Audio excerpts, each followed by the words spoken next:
recorded live. Hello and welcome to Castle of Horror, the show dedicated to horror movies and awesomeness. This week we continue our look at the career of Wes Craven with his 1989 horror film Shocker. Bear in mind, if you haven't seen today's movie, we're going to be talking about it from the perspective of horror fans who have. So warning, spoilers ahead. From Denver, Colorado, I'm your host, Jason Henderson, creator of the Alex Van Helsing novels. With me from Austin is Tony Salvaggio, lead singer of the band Deserts of Mars and co-creator of the comic Psycom from Tokyopop and Clockworks from Humanoids. Say hello, Tony. Howdy. Howdy. Also in Austin is Drew Edwards, staff writer at horrormovies.net, writer for Rockabilly Online, and creator and writer of the long-running comic Halloween Man. Say hello, Drew. Hello, happy Internet people. Hello.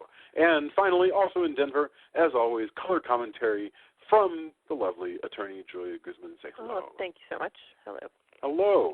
Okay, according to Wikipedia, Shocker, and I always hear Paul Stanley now whenever I say it, Shocker, is a 1989 American horror film written and directed by Wes Craven. It stars Michael Murphy, Peter Berg, Mitch Pileggi, that is how we say it, I believe, Mitch Pileggi as the evil antagonist, Horace Pinker. Both Craven and Universal, this is not a New Line picture, had hoped for a film to launch a franchise because Craven felt that he had not received enough profits off of the New Line releases of Nightmare on Elm Street and that series.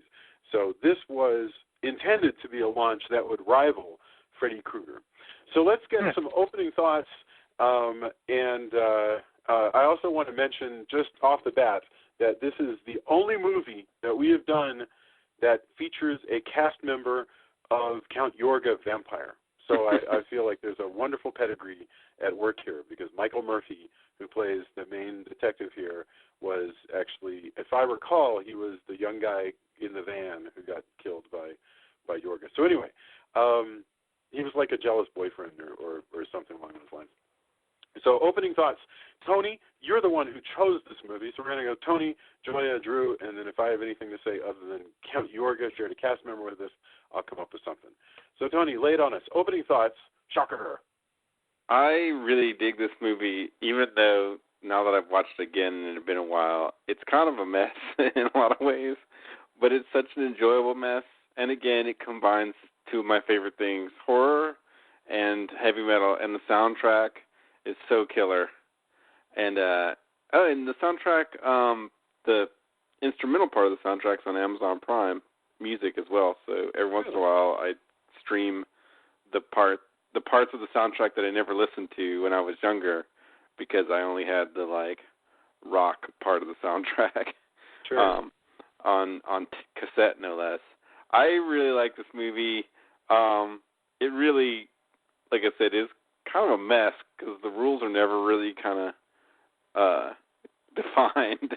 It just kind of does what it does. But there's a lot of great moments. Then lots of cool practical effects and pre-CGI. Hey, let's make the guy go through TV. Let's do this. Let's do that. Kind of just insanity. It bears the 80s. There's this kind of an 80s thing I was thinking about too, where kind of electricity and airwaves, anything electronic just is somehow linked. Yes. The same thing that powers makes your toaster go is also what makes your TV go. That's right? And also my grandfather growing up was a TV repairman, so that whole intro scene where he's doing stuff to TVs and stuff, kind of when I was staying there in Hearn, Texas in the summers, I was kind of seeing that. Luckily, my grandfather was very hardcore Catholic, so there was no satanic TVs that I knew of. But no, I don't know. And I watched this movie there too. I used to stay up late during the summer. It's kind of where he lived was, Hearn wasn't big, and I didn't have any friends here really, so I would just hang out and rent a bunch of movies, and a lot of those were horror movies. So at night it was things like Shocker and I don't know, anything Full Moon and put out, everything like that. Almost every night I was renting, horror movies and watching them late because my grandparents went to bed early. So I don't know. Shocker was definitely one of those, and It was awesome. Very cool. Wow, Julia. So where did you come? Oh, by the way, really quickly before, I just want to mention, Tony, I was watching this and I remember that your grandfather was a TV repairman. So I was thinking, so that's why Tony chose this. It's the only. Well, there's a lot of reasons. Like, I would say heavy metal and horror together, but then when I saw the intro and he's like tinkering, I learned how to, use a solder gun and like I personally, by the way, now you just replace boards. You don't do the hardcore soldering like you used to do. I wish I had learned more because then I could make like cool effects pedals and stuff like that for my bass. But hindsight's 20/20 in that respect. I wish I had learned more, actually. Wow, I guess that's always the case. All right, Julia, opening thoughts on Wes Craven's Shocker? I have to agree that Tony must have selected this for sentimental reasons and also for musical reasons because this movie is not a good movie, Tony, I'm sorry to say. Oh, that's okay. Not everybody's going to like it. It's a mess, but it's a fun mess for me. There are a few things that I liked about it. I actually did get a kick out of the running around inside all the TV shows part. I thought that was kind of fun. And I'm a fan of the movie Fallen, and I realize that Fallen, I'm assuming, owes a lot to this movie, unless they both owe a lot to some other movie. But it's that whole idea of jumping in, from body to body is in Fallen, which I really liked from that movie. But, I thought it was really hard to follow. I was so confused most of the time. And when I wasn't confused, I was just irritated. And the part of the problem is I really like Mitch Pileggi from X-Files, and I felt like this wasn't a good part for him. I didn't feel like they were. I just think it was a mismatch. Yeah. Sorry. Wow. Well, that actually leads into something that Drew was saying before we were recording. So, Drew, it's your turn. Opening thoughts, Shocker, and you might want to share your thought about. Well, I'll share the thought because this was an attempt to create a kind of a new Freddy Krueger. The last few days, I've been imagining an alternate reality where this was a big hit, and Mitch Pileggi, instead of having the career that he does have, he essentially went on to kind of become Robert Englund, and he's still playing this character in the 18th sequel. But if I'm to be fair, I can do the exact same thing Tony does. I don't think it's quite deep, and I can put my nostalgia goggles on. This is a fun, and I love it for what it is, which is a crazy 80s horror film. But it is all over the place, and I think the fact that they were trying to sort of recreate the success of Freddy Krueger, there's a lot of stuff like the dream sequences, and the fact that the killer is the sort of wisecracking character. A lot of this stuff feels too contrived, but it is, even though it is hokey, and it is very, very hokey.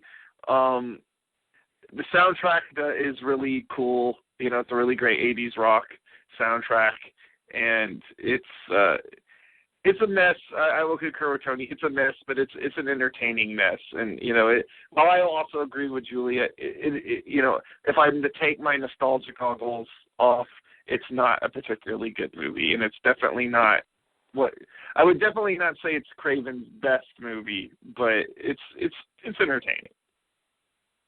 Very good. By the way, I love this concept that you come up where you think, if this had been a huge hit, that or maybe if it had just been, not so much a hit, but for whatever reason, Universal decided to put money into a second one.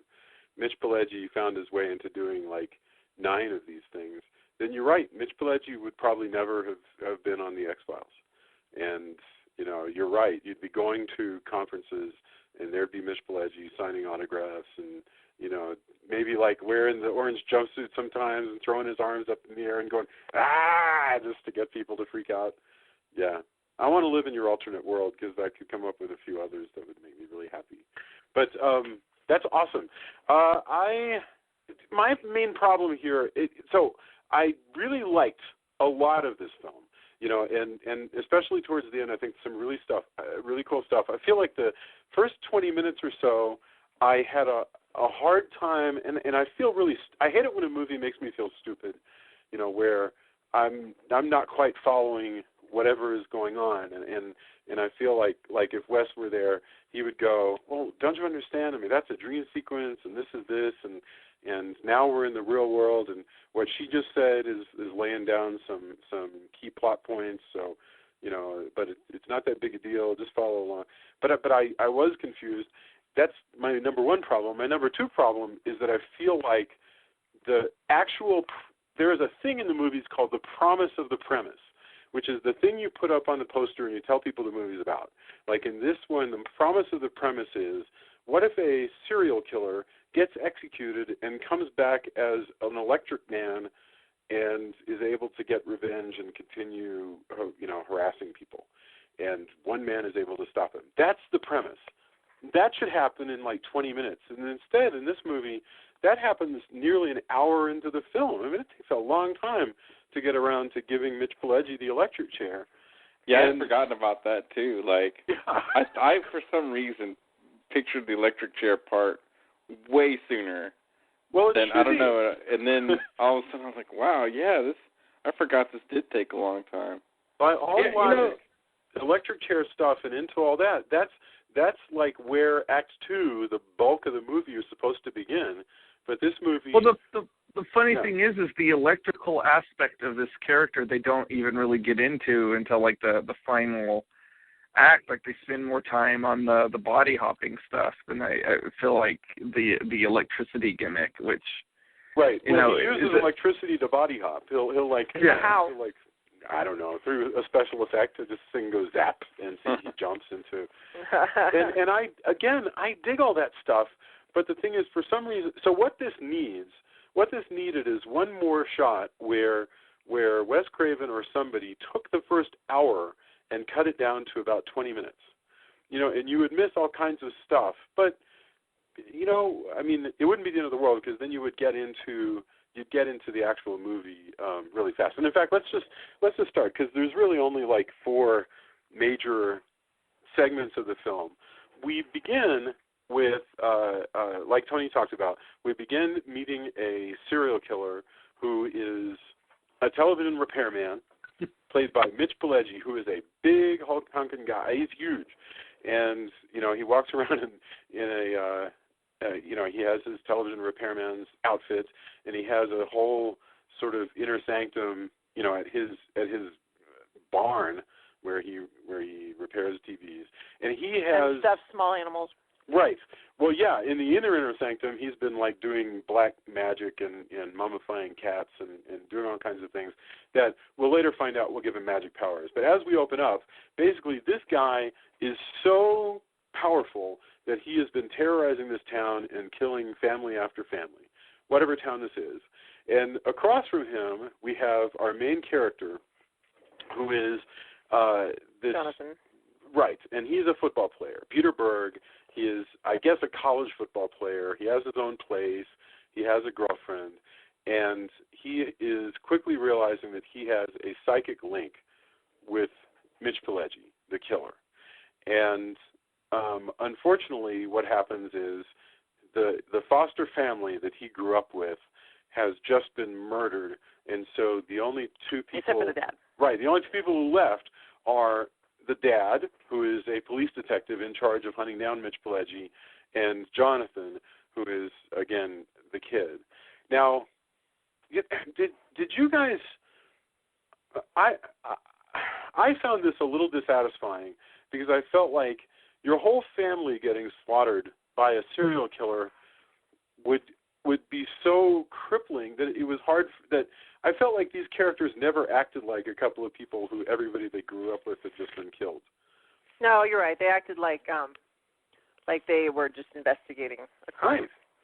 I mean, that's how I got it. It is really strange. One thing I do find interesting, I was thinking about this, is in a lot of movies, especially like slasher movies, there's kind of a power fantasy where the jocks are like bullies or tough guys or whatever, especially in, like, compared to like Trick or Treat. Yeah. And here they actually take the jock and make him a hero. You know, and he's a nice guy and he cares about, like, all of that stuff is, like, not exactly the norm. And no, you're right. That's cool. I thought that was kind of interesting. Go ahead, Drew. I'm sorry. I really liked I agree with Tony. I really liked the relationship with him and his teammates. And, I certainly wasn't a jock in high school. If anything, I was the exact opposite of that. But it is really cool to see, like, the sort of like a friendship and teamwork employed to beat this guy. And maybe it's just because one of the guys on his team, or like the student coach, is Ted Raimi, so that immediately made me like, I like this team. Their student coach is Ted Raimi. But that's right. Well, I mean, you're right. Okay, as we meet these characters in the beginning, the good guys are fun good guys. And you could see a TV series about them. They're a football team. They got, they've got a nerd friend who does nerd things for them that they need done. There's the quarterback and his buddy, who are sort of the leaders of the team, are also, really, super good friends. So all that's great. He has a beautiful girlfriend. They're quite chaste, which for some reason, but like, even that girlfriend thing, that was the first thing that just annoyed and confused me, because he has this concussion. Yes. Like he runs into a post or looking at this girl, and he has a concussion, and then they're like, "Oh, you should go to the hospital." And he's like, "No, I'm fine." So then he doesn't remember if she knows her, but they've been dating for months. I'm like, yeah, I think really hospital is probably a pretty good idea. I thought he was joking. I'm pretty sure he was joking. Like the whole thing was a joke. Like to her, like, haha, I don't know who you are. Like that whole Well, how does she know it was a joke? Joke. Like, no, she realizes. She starts kind of smiling and laughing. Yeah. Like, the whole thing is not done especially well. It's confusing. And then it shows, like, they go to the house and he's having these horrible, psychic visions and all. Yeah. I would just be worried about him. I think he needed maybe to get checked out of the hospital. But it's very confusing because, yes, they start out with that confusing conversation, and Tony's right. They're joking, and we're supposed to get that they're joking, but it's so weird because that's the first moment we see her is while he has this, he's just banged his head, and he's acting kind of funny. And then, he's back with it, and he's able to joke with her, So they walk, but then they have a vision, and she disappears, and now we're in kind of a dream. And Craven is having fun here with this notion of, like, blending reality and dream. Yeah, which is his thing. I mean, that's a favorite motif of his. But it's so early in the film that I just feel disoriented by it. And maybe you would say, well, I want you to be. Go ahead. I think the whole doing dream sequence in this was a huge misstep because it immediately, like Julie is saying, it immediately starts to make you think way more about, like, this never really feels like its own thing. Like, it doesn't even feel like Craven's, Nightmare on Elm Street films. It actually seems like one of the sequels. It seems like Dream Master or Dream Child or something. It has that kind of late 80s horror sequel vibe to it. And the dreams. I wish that they had not employed dream sequences in this at all. Well, that's part of what makes it, like, it's kind of like how I feel this way, actually, about, like, when I watch American Horror Story. Like, I usually feel like you don't need 5 things. Just pick one. Pick one would be nice. But 2, 2 is all right. But when you have, like, it's dream sequences, he can find the killer through the dreams, and electricity, and Satanism, and body hopping, and everything, like, and, it's his parents that, get killed. Oh, wait, there's a twist there, too. Like, this is, like, 3 movies that didn't need to be. It could have been just 1 movie, and that would have been fine. But they had this real kind of kitchen sink mentality about it. Because there's the parts that when they work, it's really cool and really awesome. And it had this cool soundtrack. Like, there's lots of great soundtrack moments and everything. But man, like, he can find him in the dreams because they're, we find out eventually, spoilers, he's related. Yeah.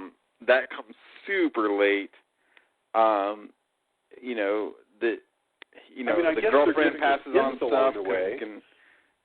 I mean, they definitely do. Like it, but just in general, like. Well, that's and his dad was a cop. Like, he wouldn't, they don't know. Like, he doesn't want to tell him. So, like, when he says, "Hey, there's a murder," the dad's not like, because it has all the terrible tropes too. So the dad's not like, "Huh, well, that's weird," because, it's not until the electric chair sequence where he's like, "That's not true,"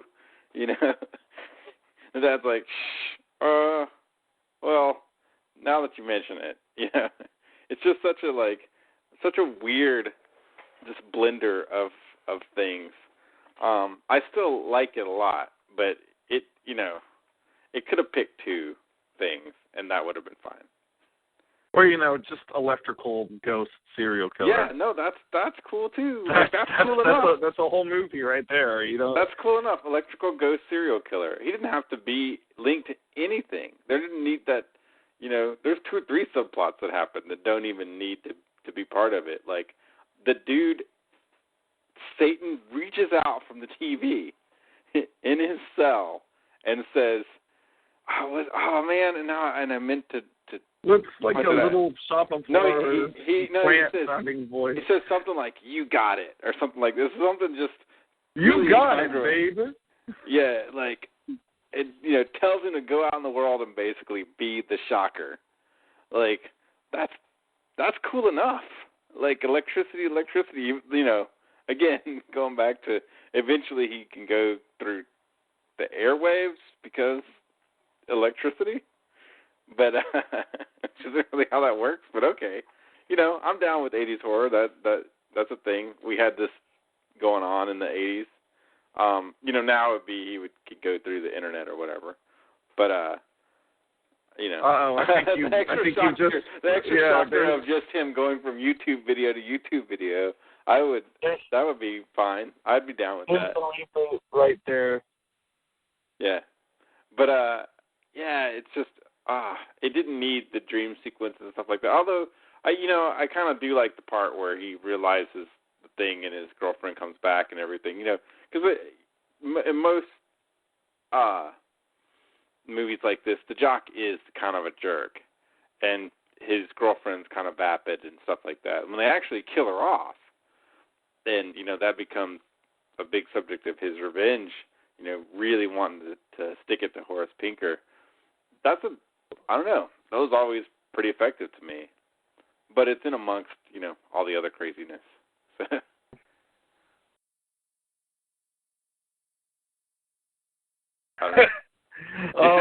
Well, honestly, he seems more broken up about his girlfriend's death than he does his family. Like, honestly, like, that could have been, like, the only revenge, like, thing he needed. Although, like, the relationship between him and his dad, like his foster dad, is kind of neat. Like, I enjoyed that, and I enjoyed the whole business when as much as I feel like the body hopping stuff wasn't necessary. Like, I mean, it's cool, but I do enjoy the whole business of Horace Pinker has this terrible Night of the Living Dead / Universal mummy movie limp, and everybody who gets possessed by him suddenly gets the limp, and I love that whole physicality. That was cool. Even the little girl, it's so awesome. The little girl does such a good job. That's the best sequence in the whole movie, actually. So, that's actually really inspired. I'd forgotten about that until you mentioned that. But the part with the little girl is pretty awesome. Yeah, it's always one of those things where you're like, wow, you let your kid just be a potty mouth serial killer with a limp. Like, go Hollywood parents. I mean, yeah. It's not that there's not a history of that. I mean, Exorcist, et cetera, but it's just funny to see this, like, potty mouth kid running around. When he drops her and she like limps off.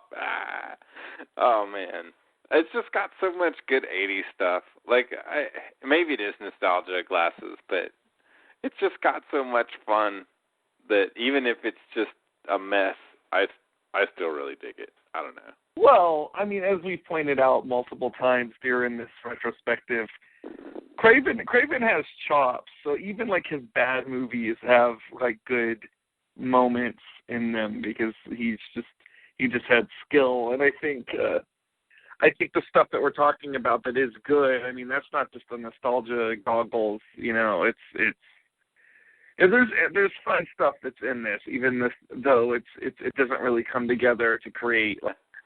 Yeah. Well, we were. And again, you know, this still goes back to the thing we've talked about too, where with this kind of satanic panic, like, if you let your criminals access, if you give them access, you know, if you're liberal enough to give them access to a TV and black candles, look what they can do. I love the whole bit where he with the priest. Like that's also like he biting the priest on the lips when he's trying to.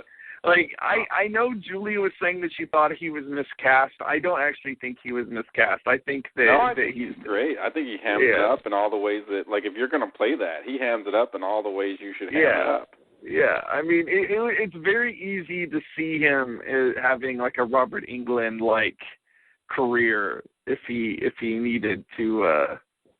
If this movie had been the success that Universal wanted it to be, like, you could see him going down that pipeline. And we're talking about, you know, the body hopping had some fun moments, namely with the kid who runs, you know, who's foul mouthed and like the little girl. Oh my God, runs around with a limp and like. The whole 9 yards. It's so good. By the way, the limp thing really annoyed me too. Well, like, why does he have the limp in all the different bodies? Just so we know that it's him. That's just a bit of physical business, and I liked it because it gave like the actors something to do. You know, like the consistency of it. You know, I mean, it does remind me a little bit of Jason Goes to Hell, honestly, because like that has the body hop and Jason, and suddenly you have all these different actors doing Kane Hodder, Jason. No, and you know, but this is a little bit more fun because this is like I said, this the whole like this character of Horace Pinker really does have a lot of the same. There's this thing about horror movie villains that I feel like that they fulfill a certain fantasy for antisocial behavior, and you know, Freddy Krueger. You know, has that a lot, and you know, Chucky. I think of Chucky a lot, and this character, the personality of this character reminds me a lot of Chucky. And what do you mean by that? Like, why would it remind you of Chucky? He's a little bit white trash, and he's got, you know, he cusses a lot, which is something that Freddy Krueger. You know, Freddy Krueger cusses, but it's not like. I don't know. Like Freddy. You know, Freddy Krueger is less about the you know, foul language and more about the snark. So, right. You know, I mean, he does remind me a bit of Freddy Krueger, but you know, like if I were to pick another horror movie character that this character reminds me a lot of, it would be Chucky. Like just something about it, and it is easy to see how this could have become a franchise, even though I think part of the failing of this character ultimately is that it was too deliberate, whereas most of the stuff that becomes iconic isn't quite as on purpose. Yeah, I mean, I think that is the real that's the real issue, is that it feels like, hey, by the way, we're creating something. Don't you think this is the thing you want to see? You've liked this in other movies. Come on. Well, you're right. You're exactly right. He has the burn marks. He has the burn marks on the top of his head, and then the orange prison jumpsuit with the like sort of racing stripes on the front. And it's very kind of a deliberate icon. Whereas you think about all the other big horror icons of the 80s, which is, Freddy and, Chucky and Jason. Jason is a great example because Jason Voorhees is an icon that's completely by accident. Nobody, Jason's, barely in the original Friday the 13th, and he's not in the recognizable form that is now launched 1,000 Halloween costumes, even Pinhead. I've been on a tremendous Hellraiser kick lately. Pinhead was not meant to be a pop culture icon, and he is. Things people latch on to, you can't control that. You can try, and I know Craven really did, have a lot to do with the visual design of Freddy and creating something that would be memorable. But, I still don't think anybody can predict what Freddy became. And I think, in trying to do that here, they came up with something that, while not entertaining, it is entertaining, but he's not, I don't know, for some reason he just doesn't feel like Horace Pinker that never feels quite fully realized because there's all these echoes of other things in him. He never really feels fully his own character. Well, like I said, I kind of feel like a lot of that could just be handled in structure. You're right that probably what's going on is Universal said, we want us some Freddy Krueger money, so let's hire Wes Craven and come up with an amazing character that will be memorable like that. But I think that there's a structure thing here. Like if they had much more quickly gotten to the origin story of the bad guy, got him executed, and he comes back, and then when he's doing his various bad guy shtick, have a guidance through that from the other characters. Have the nerd character not get killed so quickly, but instead be around to observe what the bad guy's doing and go, hey, this is how I think he works. And by the way, I think if you did this with the TV, you might be able to control him. And maybe here I developed a special remote control for you that will allow you to do things that remote controls don't normally do with televisions or whatever. You could restructure it, and instead they, considering that they're trying to manufacture a bad guy, they spend an hour just sort of meandering around and not really getting around to it. So I don't know. I think that's a. But although Julia says that she thinks that Mitch Pileggi is miscast. I don't actually agree with that. I think he hams it up in all the right way. I totally could have seen, if this had been more successful, I totally could have seen him become a big horror movie star. Oh, sure. And he's got a good look, for he's honestly this kind of reminds me of a part that Lon Chaney Jr. would have probably taken back in the day. God knows. Yes, absolutely. Well, and look, if we're saying, hey, it's a little unfocused, a lot of first movies and series are pretty unfocused. A lot of first seasons in long TV series are hard to watch, and so your friend goes, well, I watched an episode, it wasn't good, and you go, well, it was an early episode, it doesn't get good until the 30th episode, and so, hey, we're accustomed to stuff not getting good until later. I don't know. Maybe it just didn't get the chance that it deserved. All right, I feel like we should go ahead and if we ended up losing some footage in there, for the listener, I apologize, and I'll explain it all later. But we should probably get final thoughts, and since we may have missed some of our commentary, final thoughts and also what to look for. What would you look for if you were coming across this movie because you wanted, especially if you wanted to remember Wes Craven? And we'll go back to the man who started it all. Tony, tell us what to look for and your final thoughts on Shocker. Drew and I were talking about also some of the satanic panic stuff that happens where, I joke that, if you're liberal enough to let your criminals have access to TVs and black candles, just look what will happen. The devil, they can summon the actual devil that'll turn them into a ghost that can go through electricity and eventually disturb your white trash TV shows. They do that too. It's so bad taste and yet so magically 80s. I can't be bothered. He goes to the white trash TV thing. They have a fight, and the woman can't even get off the couch. It's like, oh my God, it's like a part of hee-haw in a way. Oh, that was so depressing at that point. With the white but trash all of lady that won't get stuff off the couch. Can just, it exists in this film, along with just a killer like, Megadeth covers No More Mr. Nice Guy. There's just, there's so many great bits. Like I said, cool, clunky now maybe, but at the time, kind of cool, neat effects that they did with electricity, with him blinking in and out, all that stuff. As far as, we kind of covered it, but yeah, it's clunky in the way that it tries to be a lot of things that maybe it should have picked only a couple. But I still really enjoy it. Excellent. Joya, final thoughts on Shocker, and also what to look for if somebody was to say, should I watch this Shocker? What at least should I look for in it? Well, I mean, it's like I said, if you like Fallen, then watch this for the sort of the earlier, less interesting version of Fallen. No, but like I said, I think you're the only person in the universe who's like a huge fan of Fallen. I think it's an I like interesting. that movie. I haven't. Yeah, go ahead. I think it's an interesting film.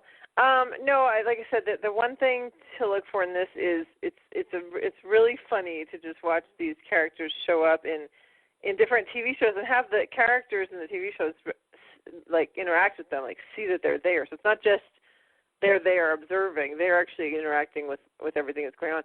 That was the most fun part to me. I don't like the end at all. I think it's a terrible ending with the remote control and the him being able to control what Mitch Pileggi does with the remote control. It just didn't make any sense. Even in today's world of DVRs where you can pause something as it's happening, this still didn't make sense in the context of the movie because he's still talking when he pauses him, and then he can control, throw him around with the remote control. Since when can you do that? He was treating it more like a joystick. I don't know. That really bothered me. Little did you know, but if you're an electrical ghost, that's exactly how remote controls work on you. I guess so. Jinx. Anyway, so that's all. All right, outstanding. Drew, final thoughts, Shocker, and also anything you'd like people to look for.